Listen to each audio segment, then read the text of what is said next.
मेहनती किसान। ये कहानी है एक किसान की जो कि बहुत मेहनती था। वह बड़ी मेहनत से खेती में अनाज उगाता था और उसकी देखभाल करता था, पर अक्सर ही उसकी फसल खराब हो जाती थी।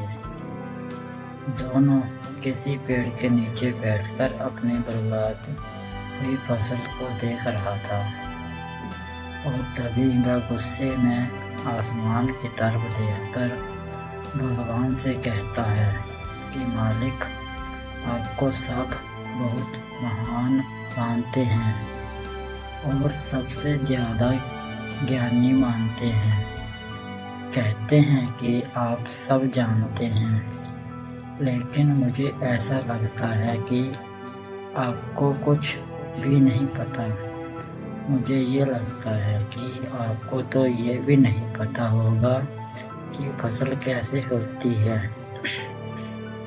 अगर आप ये जानते होते तो हर समय जो बाढ़, आंधी और तूफान आते हैं वह कभी नहीं आती।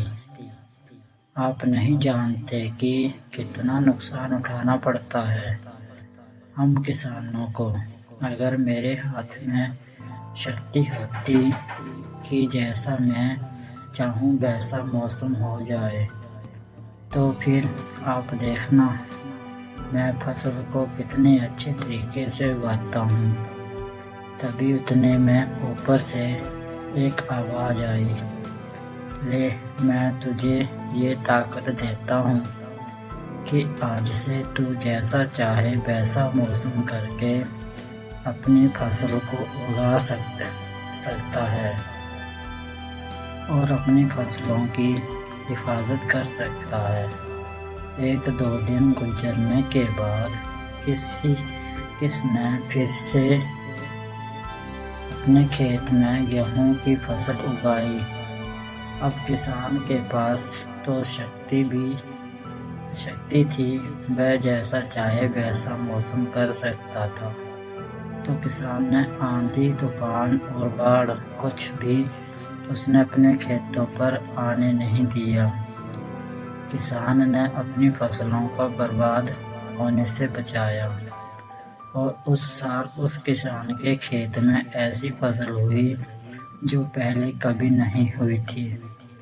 मन ही मन किसान बहुत खुश हो रहा था और साथ ये सोच भी रहा था कि भगवान को बताऊंगा कि इसे कहते हैं शक्ति का सही इस्तेमाल। कुछ दिन और गुजरने के बाद फसल काटने के लिए तैयार हो गई। किसान बड़ी उत्सुकता के साथ फसल को काटने लगा, पर जैसे ही उसकी नज़र गेहूं की बोलियों पर पड़ी तो वह हैरान हो गया, क्योंकि उन बालियों में गेहूं के दाने ही नहीं थे। गेहूं के एक भी बाली के अंदर गेहूं का दाना ही नहीं था। सारी बालियां अंदर से खाली थी। अब वह किसान बड़ा परेशान हो गया और फिर से भगवान को पुकारने लगा। वह जोर जोर से चिल्लाकर ये कह रहा था, भगवान, शायद तूने मुझे कोई सज़ा दी है। तभी ऊपर से आवाज़ आई कि मैंने तुम्हें कोई सज़ा नहीं दिया है, बल्कि इसकी जिम्मेदार तो तुम खुद हो। तुमने अपने पौधों को संघर्ष करने का मौका ही नहीं दिया। ना तो तुमने उन्हें आंधियों से जुड़ने दिया, ना ही तेज बारिश से सहने दिया और ना ही धूप में तपने दिया। एक भी चुनौती का सामना तुमने उन्हें नहीं करने दिया। इसलिए सारे पौधे अंदर से खोखले रह गए। जब आंधी, तूफान, तेज बारिश और धूप पड़ती है तभी ये पौधे संघर्ष करते हैं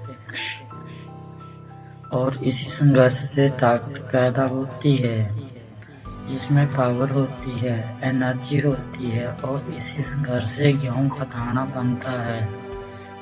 तुमने उन्हें बुरे वक्त से गुजरने ही नहीं दिया।